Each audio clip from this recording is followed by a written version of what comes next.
We appreciate you sticking with Live Now from Fox. Our next major story continues to be developments out of the Middle East. Fox News correspondent Trey Yingst sharing this, saying that today Iran launched missile and drone attacks against Bahrain and Kuwait following the U.S. strikes overnight. The U.S. strikes were carried out in response to Iran targeting vessels in the Strait of Hormuz. And right now, this is a live look here of a map of the Strait of Hormuz as we're continuing to follow the very latest developments. Iran launched drone and missile attacks earlier today, targeting Bahrain and Kuwait in response to U.S. airstrikes that hit the Islamic Republic and threatened a complete halt in negotiations to end the war if Washington continues its attacks.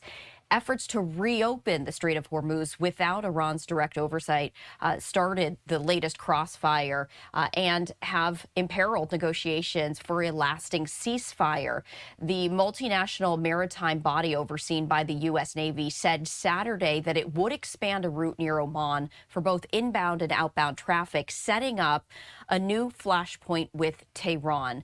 The global community has long considered this strait, and you're taking a live look there at marine traffic happening right now as an international passageway, despite it sitting in Iran and Oman's territorial waters. And in recent days, Iran has twice attacked vessels going through a route on the Omani side of the strait, backed by a United Nations agency. Iran has insisted that it must alone govern the strait, and the foreign minister reiterating the claim during a state visit to Iraq on Sunday, saying, quote, any interference in this matter, any attempt to establish new or separate arrangements from those currently being carried out by the Islamic Republic of Iran will only lead to further complications, delay the reopening of the Strait of Hormuz, and increase the level of tension, just as over the past 2 nights, we witnessed incidents in the Strait of Hormuz that led to an increase in tension and confrontations. Now, meanwhile, continued fighting was in Lebanon, where an Israeli soldier was killed by Hezbollah fire early Sunday. That has also threatened the agreement there as well. So we are continuing to follow the very latest developments in the Middle East. This, as last weekend, Vice President J.D. Vance was in Switzerland meeting with top Iranian leaders to work on a ceasefire agreement, both sides touting progress being made. For more on this, I do want to bring in JINSA CEO Michael Makovsky to talk more about the very latest developments. And Michael, as always, we appreciate you joining us here on Live Now from Fox. Thanks again for having me. Nice to see you. Thank you.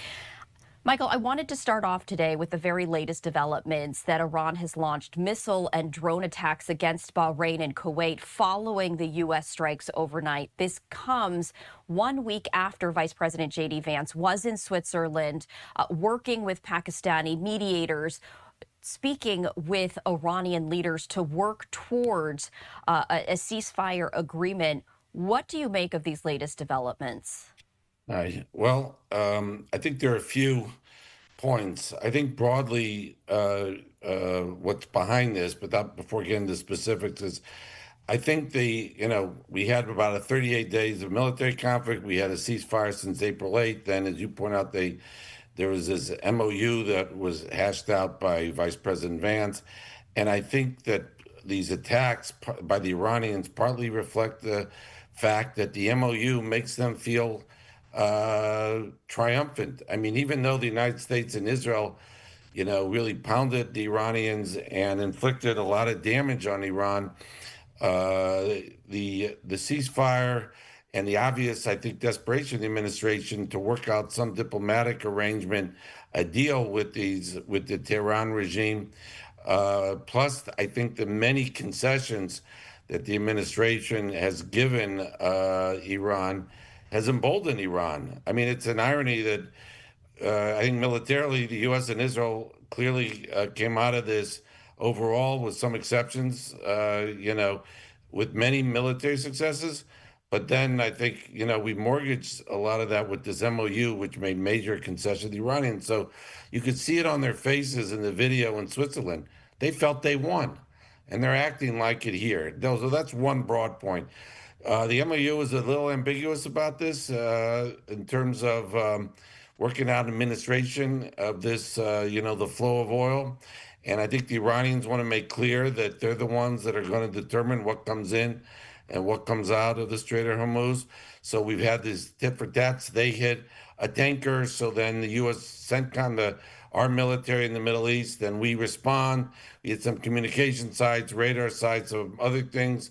Then the Iranians respond, so we respond, and then I think there's another element here, and I'll conclude with this. I think is that this is what the Iranians do. There's this old story where a scorpion goes to a frog.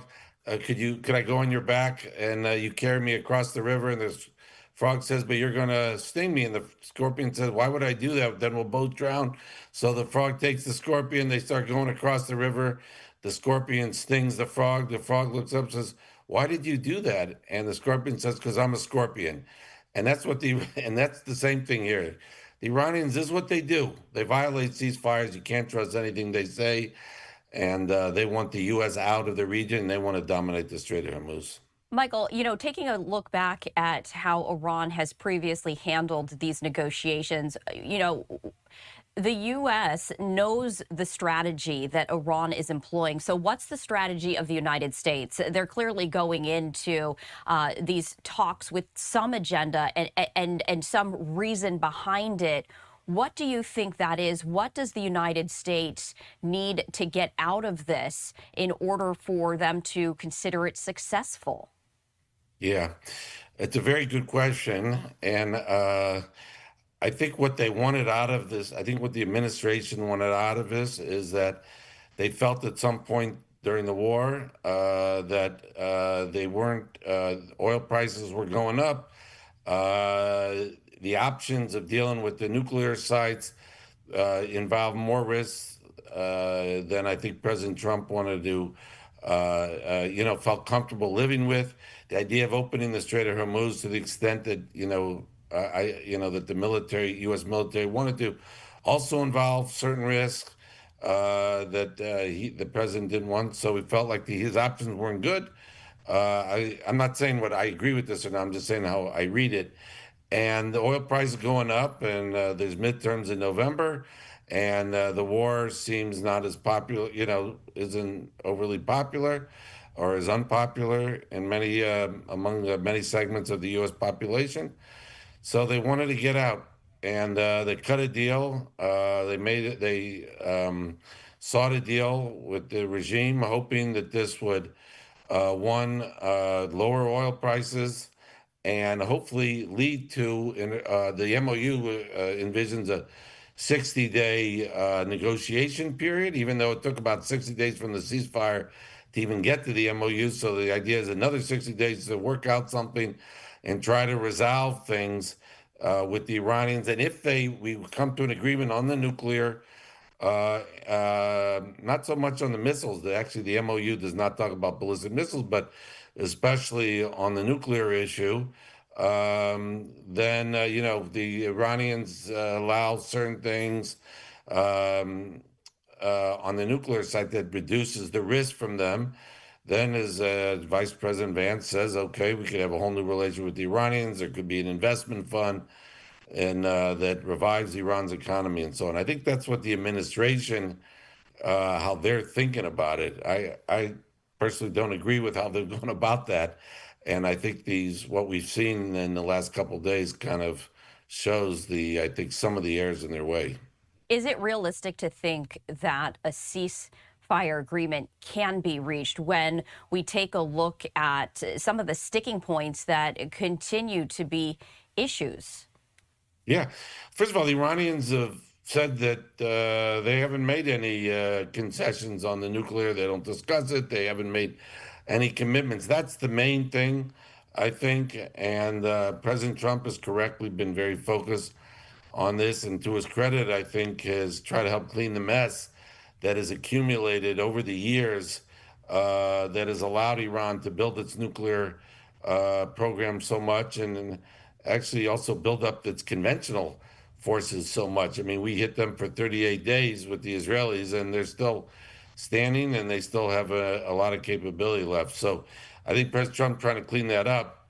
But personally, I don't think a deal is possible with the Iranians that is good for the United States. First of all, a deal, any arrangement with the Tehran regime, such as we've already done, legitimizes them. Don't forget, it was only earlier in the year what triggered this war was their massacre of thousands of peaceful Iranian demonstrators in the streets.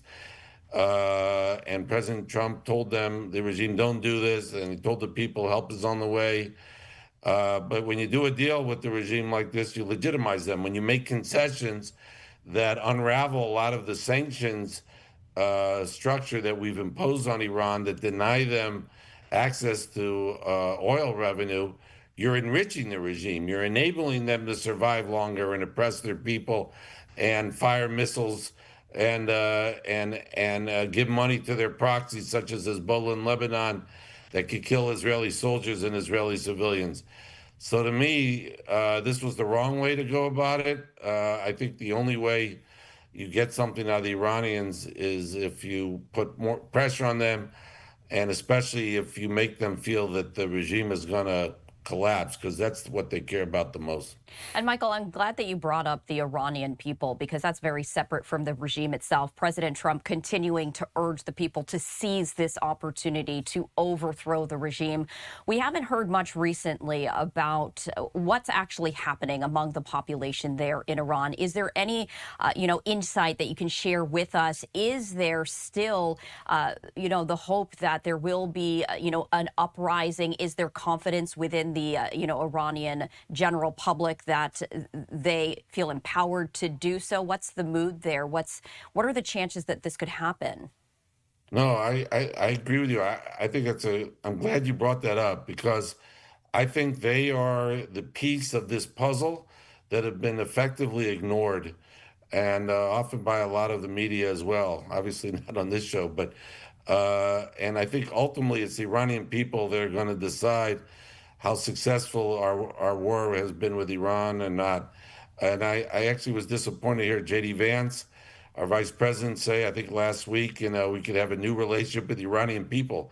The Iranian people are not represented by the Iranian regime. You could say you could have a new relationship with the Iranian regime, but if you want to have a new relationship with the Iranian people that's really meaningful to them and ultimately for us, this regime has to collapse. Now, it's ultimately going to be the people that bring them down, not us, but we could help them, and we should at least do no harm at a minimum. And I think we've done a lot of harm lately in the MOU and our desperation for a deal. So to answer your question, I think, look, you can only learn so much. What you get a sense of hearing from people, at least on Iranians on the outside, is that there's a lot of, severe disappointment with the administration. They were very excited, obviously, with the war. They're willing to suffer a lot if it means the end of this regime. And then we turn around and we make a deal, and then we give them all these economic incentives. So I think they've been demoralized after, they got very excited by the administration. By the way, again, President Trump is the first president, the American president, to embrace the people. We've had other uprisings in Iran, not as much as we had in December, January, but he's the first one to really express complete support and say help is on the way. So I give him a lot of credit for it, but then I think he's kind of let them down lately.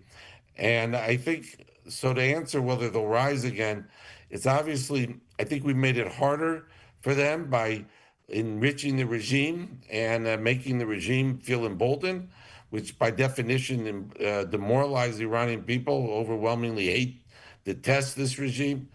But that all said, it's still possible that they could rise. No one predicted the uprising in December, January, which is about 5 months after the 12-day war of last year. So, I don't know when the next uprising is. I'm optimistic that we'll see another one. But I think we've made it harder for the Iranian people. And again, it's ultimately the Iranian people that are going to decide how successful this war is. Because if they would bring down the regime, then I think That would make this war and the 12-day war even look more successful, and President Trump actually look more successful because we would have weakened the regime. So I hope that the CIA and the Mossad are working together on a plan, reviving what they had before the war, to try to see what we could do to help the Iranian people bring down the regime. And Michael, you are currently in Israel. You've been there for about 10 days. We have been seeing a shift, at least publicly, in terms of the relationship with the United States and Israel. Still allies, but some sharp words exchanged and perhaps some differing in strategies or missions, particularly as part of the MOU pertains to Israel striking Hezbollah in Lebanon. And we were hearing last week from Israeli Prime Minister Benjamin Netanyahu saying that that will never happen. They will never stop striking Hezbollah because they cannot have Hezbollah striking them. So as we take a look ahead, can you share with us in terms of, if there has been an evolution, what that shift is and what that could look like in terms of moving forward with the U.S. and Israel still looking towards greater stability in the Middle East? Yeah, thanks. Look, I've met a lot of senior, mostly military officials here, and then security officials, but including some senior political. And look, they're always going to Israel's. I don't know if they're the number one most pro-American country in the world, but if they're not, then they're the second most. But they're very loath to ever criticize the United States. Of course, though, they have in the past at times when they feel that something existential is really at stake for them. But obviously, I mean, you know it. None of them, no one I met, and these are not political people. They said that they thought this MOU was good. But they're all hopeful to say, okay, the administration wants to try a diplomatic approach. Let's see where that goes. But they're going to have to prepare, in case things fail, and they're going to have to, prepare to maybe another round with Iran, because I don't think, I mean, it's clear that none of them are really hopeful that this diplomatic route will lead to an acceptable deal with Iran on the nuclear issue.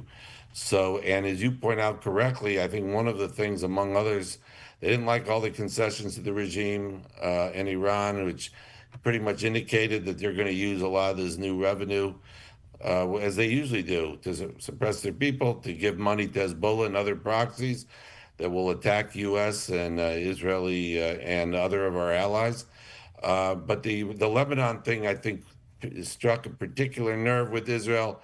Just to remind the audience, so Hezbollah is a Shia Muslim terrorist group designated as such by the United States, supported. They're an Iranian proxy, and Israel decimated a lot of them, maybe knocked out most of their missile and rocket capability over the last couple of years, but they still have enough, and they've been able to kill some Israeli soldiers with these fiber optic connected drones that Israel is trying to find an answer to. They're harder to jam.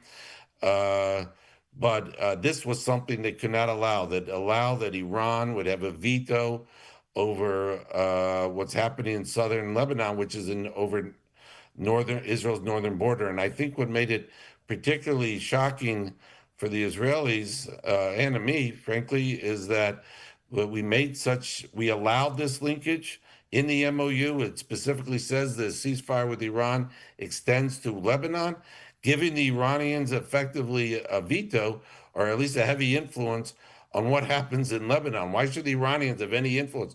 And what makes it really even more surprising is it goes against the U.S., what they were trying to achieve, which was a peace deal with Lebanon and Israel. But the Israelis and the Lebanese government have one thing in common. They want Hezbollah out. So why are we allowing effectively an Iranian veto in something that will, is effectively allowing the Iranians to try to save Hezbollah in southern Lebanon? Israel's really been pounding and clearing southern Lebanon out from Hezbollah. So I think on the positive side, we saw a really dramatic breakthrough on Friday, and I give Secretary of State Rubio tremendous credit. A senior official told me today here, Rubio was relentless on this, And I think Rubio deserves a lot of credit in that he helped forge this deal that will allow Israel to redeploy some of their forces and allow the southern Lebanese army, when they're able, to take over certain areas or certain towns in southern Lebanon. But it effectively delinks Lebanon from Iran, and I think it's a significant achievement. And it brings Lebanon and Israel working together against Hezbollah and the United States. And it was something that the United States brokered, and I think Rubio deserves a lot of credit. And there's going to be continuing negotiations with all parties involved. Michael, as always, we appreciate you joining us here on Live Now from Fox. Thank you, and have a good day. You too.